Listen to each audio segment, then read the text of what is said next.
Unemployment, I'd decided, gets a bad rap. For the first month after my position was eliminated, a corporate euphemism for being drop-kicked into the gig economy, I mourned. I updated my resume, browsed LinkedIn until my eyes bled, and wore actual pants.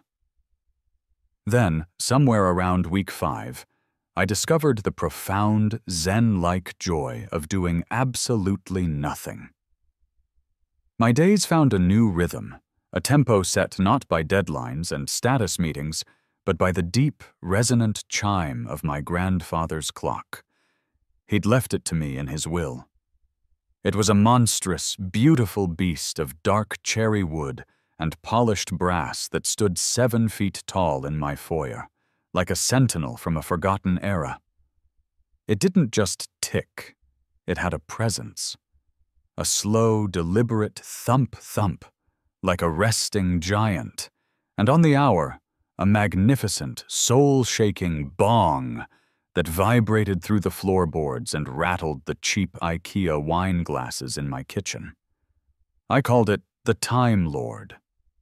My grandfather, a man who believed a home should sound like a cathedral, not a library, would have approved.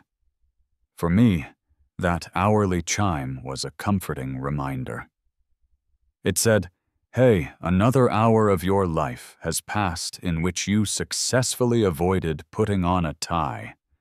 Well done, you." It was the heartbeat of my house, my sanctuary.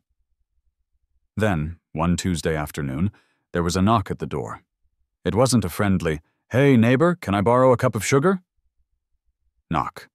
It was a sharp, aggressive series of raps that sounded like a woodpecker on a meth binge. I opened the door to a woman who looked like she'd been assembled from a kit labeled Suburban Menace. She had a helmet of blonde hair that defied gravity, a pastel pink tracksuit, and a face locked in a permanent state of smelling something unpleasant. "Can I help you?" I asked. She peered past me, her eyes narrowing as they landed on the Time Lord. "Is that a clock?" she asked, her voice dripping with the kind of horrified disgust one might reserve for discovering a family of raccoons brewing bathtub gin in their foyer. "It is," I said cheerfully. "It's a grandfather clock. It tells time, sometimes loudly. It's vintage." "I'm Carol Ann from next door," she announced, as if that explained everything. "Number 112. We have a homeowners association in this neighborhood, the HOA. "I'm aware. I pay the dues." "The covenants are very clear about disruptive noises," she continued, ignoring my comment. "My Shih Tzu, Princess Sparkle, has a very delicate constitution. The hourly bonging is affecting her chi." I blinked. I had no idea what a chi was, but I was fairly certain a 10-pound dog that looked like a sentient dust bunny didn't have one that could be disrupted from 50 feet away through 2 layers of drywall. "I'm sorry to hear that," I said, trying to inject a note of sincerity I absolutely did not feel. "The clock has a lot of sentimental value. My grandfather left it to me." Carol Ann was unmoved. "That's a lovely story. Perhaps you could turn it off?" "You can't really turn off a 200-pound mechanical clock," I explained. "It's all weights and gears. It's not a digital watch." Her lips tightened into a thin, bloodless line. "Well, you'll need to figure something out. I'll be speaking with the board." She turned on her heel and marched back to her identical beige-sided house, leaving me standing in my doorway. The Time Lord chose that exact moment to strike 3 o'clock. Bong, bong, bong. I swear the last one sounded a little more defiant than usual. Still, I wanted to be a good neighbor. I wasn't a monster. I was just an unemployed audio engineer with a newfound appreciation for daytime television. So I did what any tech-savvy millennial would do. I consulted YouTube. I spent the next 2 hours watching grainy videos of elderly men in suspenders meticulously explaining the inner workings of antique clocks. Their solution was almost unanimous: muffle the hammers. Following their sage advice, I carefully opened the clock's side panel, the smell of old wood and brass polish hitting me like a wave of nostalgia. I took a pair of my thickest wool socks, the ones I reserved for serious lounging, and gently wedged them between the brass hammers and the long, resonant chime rods. I closed it up, reset the pendulum, and waited. The next hour felt like an eternity. At 4 o'clock, instead of the glorious bong, the clock emitted a pathetic, muffled thump. It was the saddest sound I had ever heard. It sounded like a geriatric woodpecker with a head cold trying to knock on a pillow. It was an insult to my grandfather's memory and to horology in general. But, I reasoned, it was quiet. Surely this would appease the Queen of Beige and her spiritually fragile canine. I was wrong. The next day, she ambushed me as I was dragging my recycling bin to the curb. "I heard your attempt," she said, materializing at my elbow like a phantom of passive aggression. "Is it better?" I asked, hopeful. "It's worse," she snapped. "It now sounds like someone is rhythmically dropping a potato onto a carpet. It's unpredictably dull. The bong was at least consistent. This is just maddening." I was genuinely confused. "So, you want it to be louder again? I'm not following the logic here, Carol Ann." "I want it silent," she hissed, her eyes narrowing. "Is that so difficult to comprehend? No bongs, no thumps, silence." She shoved a piece of paper into my hand, a freshly printed copy of the HOA bylaws. The section on noise ordinances was highlighted in a furious shade of pink. "Read it, and expect a formal letter." The formal letter arrived 2 days later, nestled between a credit card offer and a coupon for a local pizzeria. The envelope was crisp and white, bearing the HOA's vaguely corporate-looking logo. The letter inside was a masterpiece of bureaucratic threats. It used phrases like cease and desist, percussive time-telling activities, and further action will be taken. It was signed by the entire HOA board, but I knew the poison pen had been held by Carol Ann. I sat on my front porch, the letter crinkling in my clenched fist. My frustration had simmered past the boiling point and was now hardening into a cold, diamond-hard resolve. I had tried to be reasonable. I had desecrated my grandfather's legacy with athletic socks. And for what? To be told my solution sounded like a falling potato? The war for simple peace was over. It was time to launch a campaign of creative, petty, and exquisitely tailored revenge. As I sat there, stewing in my own indignation, a new sound drifted down the street. It was a faint, tinny, slightly off-key rendition of "Pop Goes the Weasel." Sal's ice cream truck. It was a neighborhood fixture, a rolling monument to cheap sugar and simpler times. The jingle grew louder as the brightly colored van trundled closer. Just as it passed my house, its tinny melody reaching a crescendo, the Time Lord, from deep within my foyer, let out its full, unsocked, defiant 5 o'clock bong. The two sounds collided in the afternoon air. The cheerful, high-pitched jingle and the deep, sonorous chime created a moment of beautifully discordant, chaotic harmony. It was awful. It was jarring. It was perfect. A slow, wicked smile spread across my face. I looked at the HOA letter in my hand then at the retreating ice cream truck. The gears in my head, far more complex than any in my grandfather's clock, began to turn. My first move in any conflict is to build a fortress of plausible deniability. Before I could descend into the glorious depths of pettiness, I needed to make one last grand and very public gesture of appeasement. I needed a paper trail. I needed a witness. I needed to prove that I, Leo Maxwell, had exhausted every possible sane, rational, and absurdly expensive option before being forced into creative insanity. I needed a contractor. I found a company online called Tranquility Walls Soundproofing. It sounded exactly like the kind of overpriced service that would look great on an invoice submitted to a small claims court. I called, and the next day, a pickup truck that looked like it had survived a minor war rumbled to a stop in front of my house. A man who matched the truck's aesthetic climbed out. He was built like a vending machine, with a thick beard, a faded flannel shirt, and a permanent look of world-weary exhaustion etched onto his face. His name was Mike. He lumbered into my foyer, his steel-toed boots making soft thuds on the hardwood floor. He took one long look at the Time Lord, then at the wall separating my house from Carol Ann's, and let out a low whistle.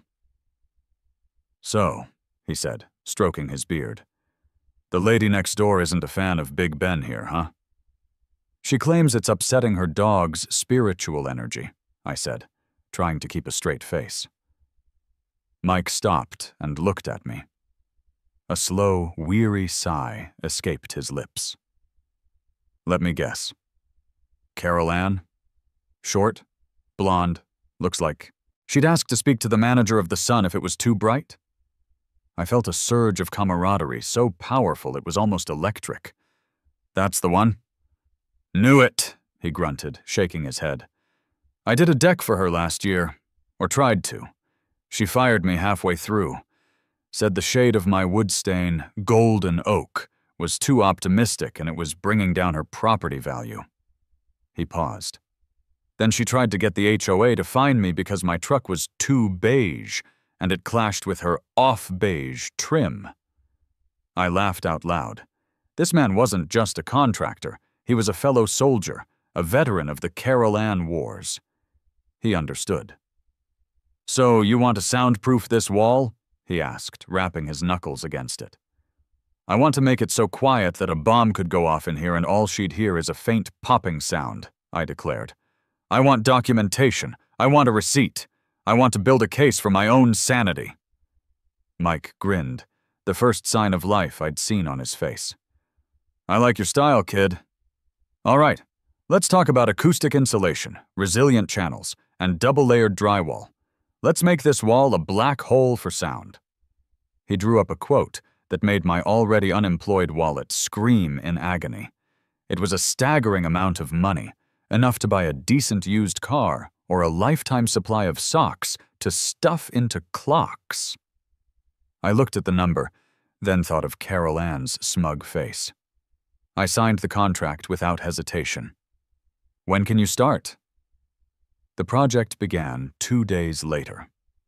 My quiet sanctuary was transformed into a chaotic construction zone. The air filled with the screech of power saws and the thick haze of drywall dust.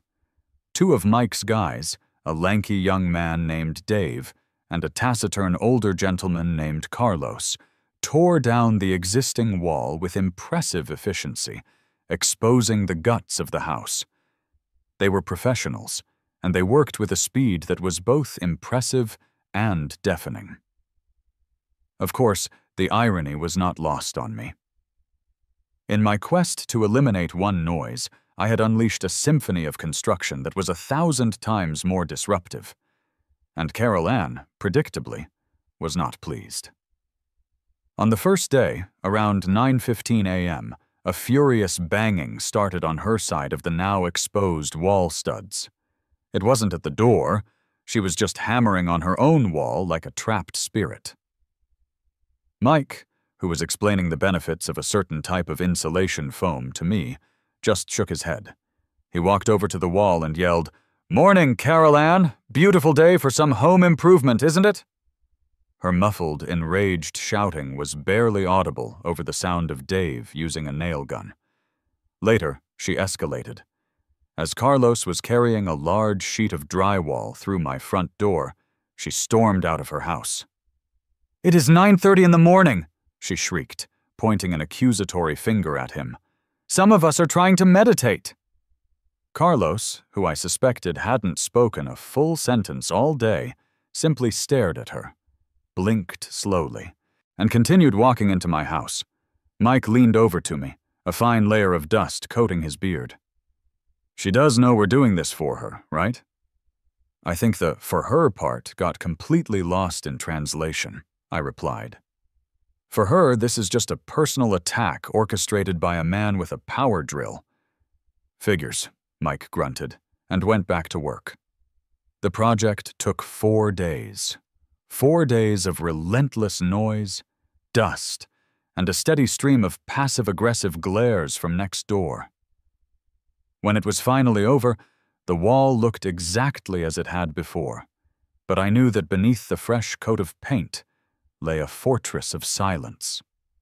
It was packed with thick acoustic batting, mounted on special channels designed to absorb vibration, and finished with 2 layers of sound-dampening drywall. It was, as Mike proudly declared, deader than a doornail. He packed up his tools, handed me the eye-watering final bill, and clapped me on the shoulder. "Good luck, kid," he said with a weary smile. "You're gonna need it." I waited until evening, giving Carol Ann ample time to enjoy the newfound peace. Then, with the confidence of a man who had just invested a small fortune into neighborly goodwill, I walked next door and rang her bell. She opened it a crack, peering at me suspiciously. "Just wanted to let you know," I said, putting on my most charming smile. "The soundproofing is all done. Mike and his crew finished up this afternoon. Hopefully that should solve our little noise problem for good." I expected, if not a thank you, at least a grudging nod of acceptance. A ceasefire. A white flag. What I got was a blank stare, followed by a slow, deliberate sniff, as if she could smell the audacity on me. "We'll see," was all she said, and closed the door. An hour later, as the Time Lord struck 7, I stood next to the new wall and listened. I could hear the chime, but it was different now. The powerful bong had been reduced to a pleasant, distant, mellow tone. It was like hearing a church bell from 3 towns over. Perfect. Victory was mine. My victory lasted exactly 2 hours. At 9:05 p.m., there was another sharp knock on my door. It was Carol Ann, and this time she looked genuinely distressed. "Well?" I asked, a bit smugly. "Problem solved? I can barely hear it in here now." "It's worse," she said, her voice a strained whisper. "Much worse." My smugness evaporated, replaced by sheer, dumbfounded disbelief. "Worse? How is it possibly worse? It's significantly quieter. It's scientifically, objectively quieter." "Exactly," she said, her eyes wide with what looked like genuine panic. "It's too quiet. Before it was a clear sound, a bong. I heard it, it annoyed me, and it was over. Now," she shuddered. "Now I can't hear it clearly. It's just this low, ominous vibration. It's a phantom bong. I press my ear to the wall and I can just feel it, rumbling in the silence. It's driving me mad. I keep thinking I hear it, but I'm not sure. I preferred the loud, honest bong. At least I knew where I stood with that." I stood there, speechless, my jaw hanging open. I had spent thousands of dollars to appease this woman, only to discover that I had inadvertently created a new, more insidious form of psychological torture for her. A phantom bong. It was at that moment that every last shred of my desire to be a good neighbor incinerated. She would never be happy. It wasn't about the noise. It was about control. She didn't hate the sound. She hated me. She hated the clock as a symbol of my quiet defiance. I gave her a tight, unblinking smile. "Well, Carol Ann," I said, my voice dangerously calm. "I'm sorry to hear that, but I've done everything I possibly can." I closed the door gently in her face, walked back into my silent living room, and let out a long, slow breath. The war wasn't unwinnable. I had just been using the wrong weapons. I walked over to my laptop, sat down, and cracked my knuckles. The time for appeasement was over. The time for absurdity had begun. I opened a web browser, and my fingers flew across the keyboard. Raspberry Pi Audio Synchronization GPS. Project Creamsicle was officially a go. The decision to weaponize an ice cream truck against my neighbor felt less like a choice and more like a calling. It was as if my entire, largely useless skill set as an audio engineer and electronics tinkerer had been leading me to this one glorious, petty moment. The night after the phantom bong incident, I didn't sleep, I planned. My spare room, once a graveyard for old cables and obsolete gadgets, became my war room. I unearthed a massive whiteboard from my closet and, with the fervor of a mad scientist, began to map out my magnum opus. At the top, in bold red marker, I wrote, Project Creamsicle. The plan, in its beautiful simplicity, required 4 key components. First, I needed a way to track the ice cream truck in real time. This meant GPS. Second, I needed a high-fidelity, studio-quality recording of that specific, maddeningly cheerful jingle. No generic ice cream truck sound would do. It had to be Sal's iconic, slightly off-key 1988 digital remix of Pop Goes the Weasel. Third, I needed a playback system concealed within the cavernous body of the Time Lord itself. A Trojan horse of tinny tunes. And fourth, the brains of the operation. A miniature computer that would tie it all together. A digital maestro that would conduct my symphony of suburban chaos. It had to be programmed to trigger the jingle only when the GPS tracker crossed a predefined digital boundary, a geo-fence around my property. My nights were now filled with a new purpose.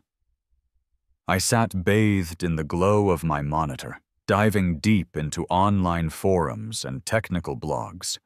I learned about GPS spoofing, audio triggering protocols, and the optimal wattage for a concealed speaker to achieve maximum acoustic resonance within a cherrywood enclosure.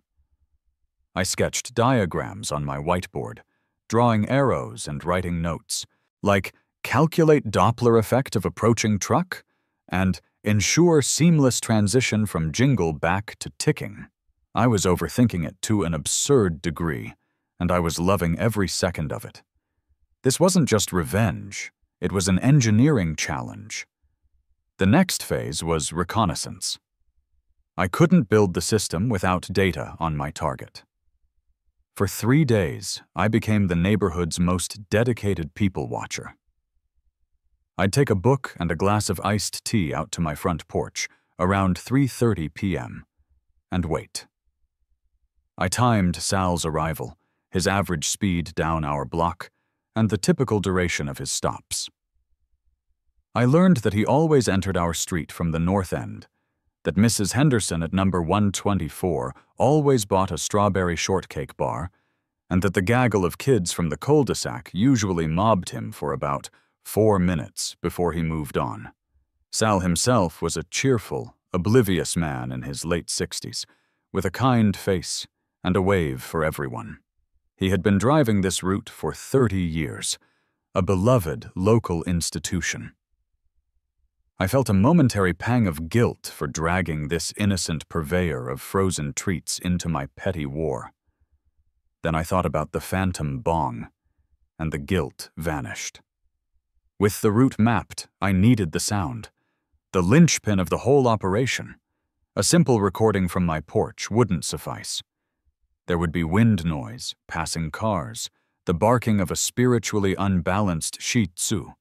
I needed a clean sample, a direct from the source recording. I needed to get close. The next afternoon, as Sal's jingle echoed down the street, I sprang into action. I grabbed my professional-grade Tascam audio recorder, tucked it into my pocket, and jogged out to the curb, waving him down with the feigned desperation of a man who had just developed a life-or-death craving for a Choco Taco. He pulled over with a friendly smile. "Hey there, what can I get for you?"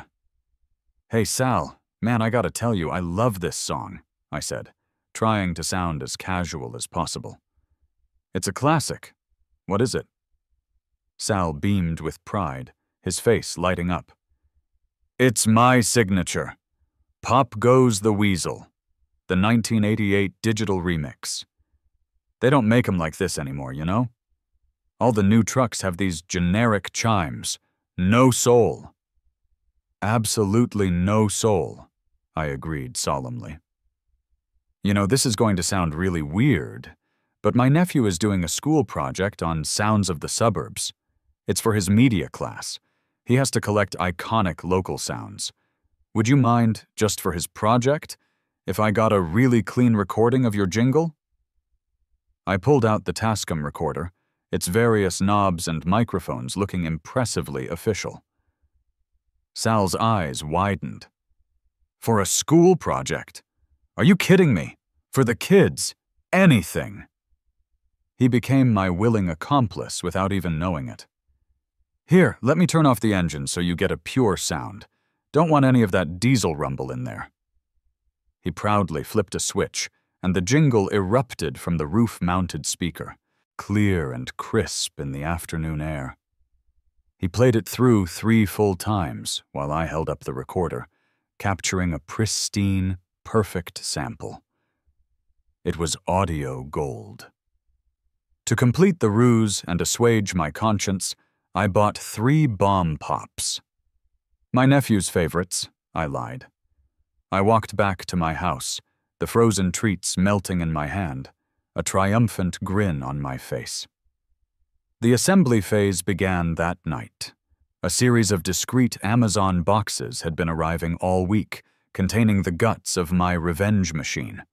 A Raspberry Pi 4, a compact but powerful digital amplifier, a weatherproof magnetic GPS tracker, and a set of high-fidelity car audio speakers. My garage became my laboratory. Surrounded by wires, a soldering iron, and takeout containers, I got to work. The first step was the most clandestine. Late that night, long after the rest of the neighborhood was asleep, I crept out of my house. Dressed in dark clothes, I felt like a spy in a low-budget thriller. I located Sal's truck, parked in its usual spot on a side street 2 blocks over. With my heart pounding in my chest, I quickly and quietly affixed the magnetic GPS tracker to the underside of his rear bumper, hidden from view. The whole operation took less than 10 seconds, but I ran back to my house like I had just committed a federal crime. Back in the safety of my garage, I booted up my laptop. A single, beautiful green dot appeared on a digital map. I had a lock. The next 2 nights were a flurry of activity. I carefully disassembled the speaker grill at the top of the Time Lord and installed one of the car speakers inside, wiring it down through the clock's body to the Raspberry Pi hidden in the base. The trial and error period was fraught with comedic failures. My first test, conducted at 3 a.m., accidentally triggered at maximum volume. The sudden deafening blast of "Pop Goes the Weasel" in the dead silence of my house nearly gave me a heart attack and sent my cat, Archimedes, rocketing off the sofa like he'd been electrocuted. On my second attempt, a coding error caused the jingle to play at triple speed, a frantic chipmunk-like squeal that was more confusing than intimidating. Finally, on the third night, I perfected it. I wrote a simple script that constantly checked the Jeep's coordinates of the tracker. I drew a digital circle, a geofence, on the map with a radius of 50 yards around my house. If the tracker entered the circle, the script would send a command to the Pi to play the audio file. If it left the circle, the sound would stop. I ran a final simulation. On my screen, I watched a virtual representation of Sal's truck drive down a virtual street. As the little green dot crossed the red line of my geofence, the speaker inside the clock chirped to life. A perfect, tinny, crystal-clear rendition of "Pop Goes the Weasel" filled my garage. It was beautiful. It was petty. It was flawless. Project Creamsicle was armed and ready. The day of the debut arrived with a perfect, cinematic stillness. The sky was a brilliant, cloudless blue, and a gentle breeze rustled the leaves of the maple trees lining our street. It was the kind of idyllic suburban afternoon that was just begging to be disrupted by some high-tech, targeted absurdity. I felt a nervous energy thrumming through me, the same kind of anxious excitement I used to get before a big concert when I was still a working audio engineer. This, however, was a concert for an audience of one. I had set up my command center in the living room. My laptop was open on the coffee table, displaying a live map with the little green dot representing Sal's truck. It was slowly making its way through the neighborhood grid, a predator stalking its prey. I was NORAD, and my missile was a 1988 pop jingle. I sat on the edge of the sofa, peeking through the blinds like a paranoid shut-in. The stage was set. My leading lady made her entrance right on cue. At 4:15 p.m., Carol Ann's side door opened, and she emerged, clad in gardening gloves and a comically large sun hat. She began meticulously trimming the rose bushes that bordered our properties, her movements precise and fussy. She was in the perfect position, right in the kill zone. The green dot on my screen was just 2 blocks away. I could feel my heart start to pound against my ribs. I heard it before I saw it, the faint, tinny melody drifting on the breeze. The real jingle. The dot on my screen turned onto our street. It was getting closer. 30 seconds to contact. I held my breath. Carol Ann, oblivious, snipped a dead blossom from a rose bush. 20 seconds. The truck was now visible at the far end of the street. 10. 5. The dot crossed the red line. The effect was instantaneous and glorious. From deep within my house, the Time Lord, my silent wooden Trojan horse, erupted. Instead of its noble, hourly bong, it blasted out a crystal-clear, high-fidelity replica of "Pop Goes the Weasel." Because the sound from my clock and the sound from the actual truck were reaching Carol Ann at nearly the same instant, but from different directions, it created a bizarre, phase-shifted echo. It was a swirling, disorienting vortex of cheerful, tinny music. Carol Ann froze mid-snip. Her head snapped up. She looked at the approaching ice cream truck, then swiveled her head to stare, utterly bewildered at the front of my house. Her face was a perfect mask of pure, unadulterated confusion. Her brain simply could not process the sensory input. The sound was coming from everywhere. The truck continued its slow crawl down the street, past my house, and the GPS dot exited the geofence. As if a switch had been flipped, my clock fell silent. The real jingle faded into the distance. She was left standing there on her perfectly manicured lawn, hedge clippers dangling from her hand, her mouth slightly agape. She just kept looking back and forth between the truck and my front window, twitching slightly. The next day, it happened again, and the next. At 4:20 p.m. on Thursday, just as she was retrieving her mail, she was enveloped in the surreal soundscape.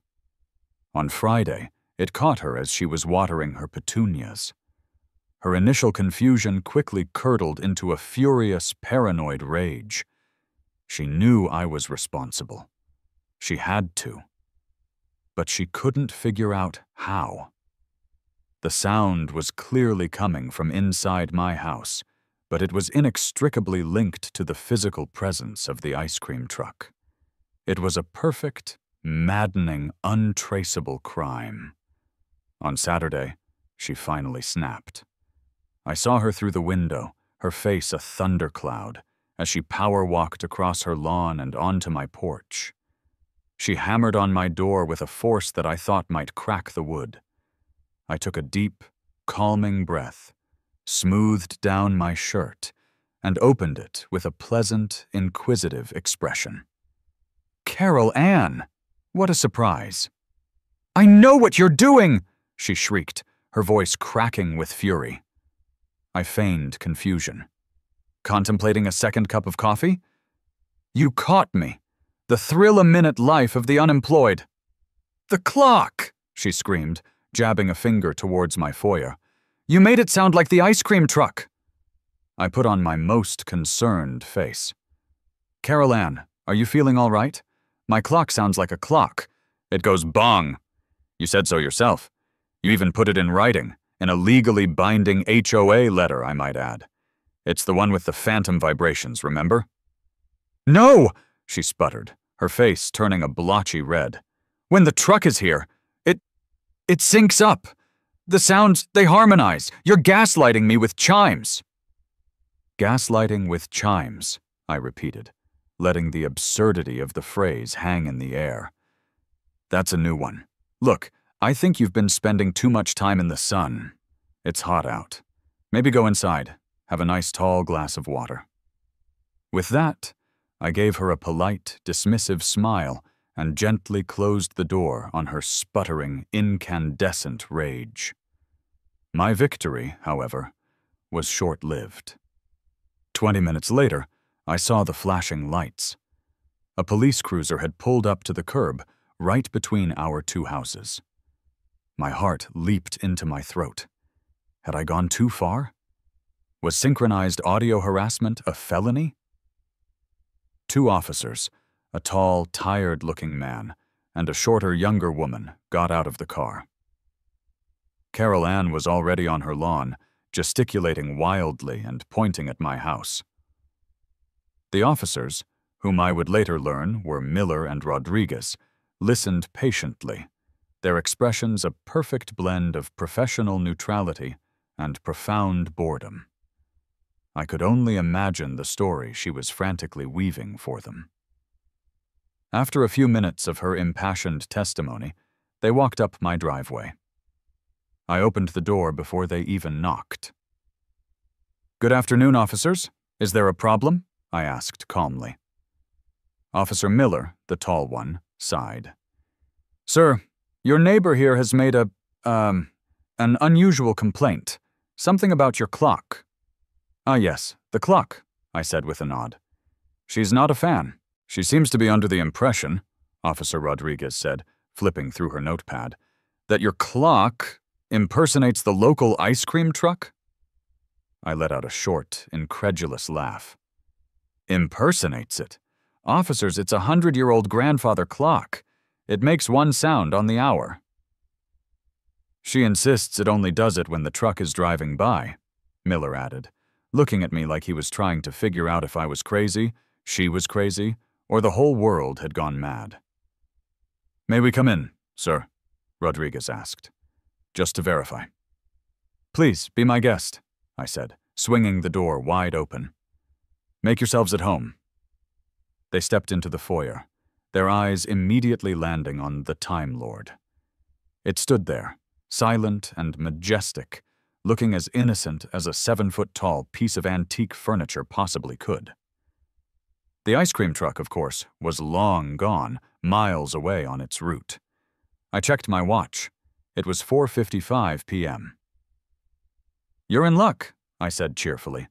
"It should be chiming in about 5 minutes. You can hear for yourselves." We all stood there in the most awkward silence I have ever experienced. The two officers, me, and the ticking clock. The thump-thump of the pendulum seemed to echo the pounding of my own heart. This was it. The final act. The minute hand on the clock face clicked into the vertical position. A series of gears whirred softly from within its wooden chest. And then, at 5:00 p.m. on the dot, the Time Lord let out a single, magnificent, perfectly normal, and exquisitely loud bong. The sound resonated through the house. Officer Miller looked at the clock, then at me, then back at the clock. "Sounds like a clock to me," he said flatly. He turned and walked back to the door, Rodriguez right behind him. They stopped on the porch to address Carol Ann, who was waiting with expectant eyes. "Ma'am," Miller said, his voice carrying clearly into the house. "There's no issue here. The clock makes a clock sound. Unless you have actual evidence of a crime being committed, we'd appreciate it if you didn't use emergency services for acoustical anomalies." They got back in their cruiser and drove away, leaving Carol Ann standing alone on the sidewalk. She stared at my house, her face a mask of utter, crushing defeat. She knew she was right, and she knew she had been made to look like a lunatic. She couldn't prove it. And she knew that I knew that she couldn't prove it. I closed the door, leaned my back against it, and slid slowly to the floor, a wave of triumphant relief washing over me. The phantom bong had been vanquished. The maestro of mayhem had conducted his masterpiece. In the days that followed, a fragile, almost surreal peace descended upon our little stretch of suburbia. The war was over, not with a bang or a bong or even a tinny jingle, but with a profound and satisfying silence. Carol Ann had been beaten. She hadn't just lost the battle. She'd lost her credibility. The story of her calling the cops over a rogue ice cream clock spread through the neighborhood like wildfire, whispered over fences and in community Facebook groups. She became a local legend for all the wrong reasons. Her behavior towards me changed dramatically. She no longer ambushed me at the mailbox or glared at me from her window. Instead, she actively avoided me. If she was outside and saw me emerge from my house, she would flinch as if she'd seen a ghost, turn, and hurry back inside. The HOA quietly and unceremoniously dropped its complaint. I received no apology, of course, but the absence of crisp white envelopes in my mail was apology enough. The other long-suffering neighbors, who had all had their own run-ins with Carol Ann over the years, about everything from lawn gnome placement to the color of their welcome mats, now treated me with a new level of hushed reverence. I'd get knowing nods from Mr. Henderson across the street, and subtle thumbs up from the lady with the poodle 2 doors down. I hadn't just won a personal victory, I had liberated the entire block. A week later, Mike the contractor's war-torn pickup truck rumbled down the street. He was working on a project at the end of the cul-de-sac and made a point to stop by. He hopped out, a wide grin splitting his dusty beard. "I heard what you did," he said, his voice a low, appreciative rumble. "Rodriguez, the younger cop? She's my cousin's wife. I got the whole story at family dinner on Sunday." He let out a booming laugh. "The guys on my crew are calling you the maestro of mayhem. That was brilliant, man, absolutely brilliant." "I was just trying to restore the peace," I said, trying my best to sound humble and failing miserably. "By weaponizing nostalgia and frozen dairy treats," Mike added, clapping me hard on the shoulder. "Don't sell yourself short. You're a hero, kid. A suburban legend." He was still chuckling as he got back in his truck. His validation felt almost as good as watching the police cruiser drive away. But there was still one loose end, one unwitting accomplice I needed to check on. I felt a small, nagging pang of guilt for using Sal and his beloved truck as an instrument in my petty symphony. I needed to make sure there hadn't been any negative fallout for him. That afternoon, when I heard the familiar jingle, I flagged him down. "Leo, my man, the usual?" he asked, already reaching for the bomb pops. "Not today, Sal," I said, leaning against the service window. "Actually, I was just curious. How's business been lately?" His face lit up like a string of Christmas lights. "Unbelievable," he exclaimed. "I don't know what's happened in this neighborhood, but it's like the old days. The last week or so, people are out on their porches waiting for me. Kids, adults, everyone. Sales are up 30% on this block alone." He leaned in conspiratorially. "And the weirdest thing, that lady next door to you," he gestured with his thumb towards Carol Ann's house. "The blonde one, she buys a whole box of Rocket Pops. Every single day. Just stands there on her lawn and stares at my truck like she's trying to solve a puzzle. Weird lady. But hey," he shrugged with a massive grin, "business is business." I couldn't help but laugh. In my quest for personal vengeance, I had inadvertently revitalized the neighborhood's love for the ice cream truck. I had turned Sal's daily route into a highly anticipated community event. Carol Ann's obsessive stakeouts had only drawn more attention.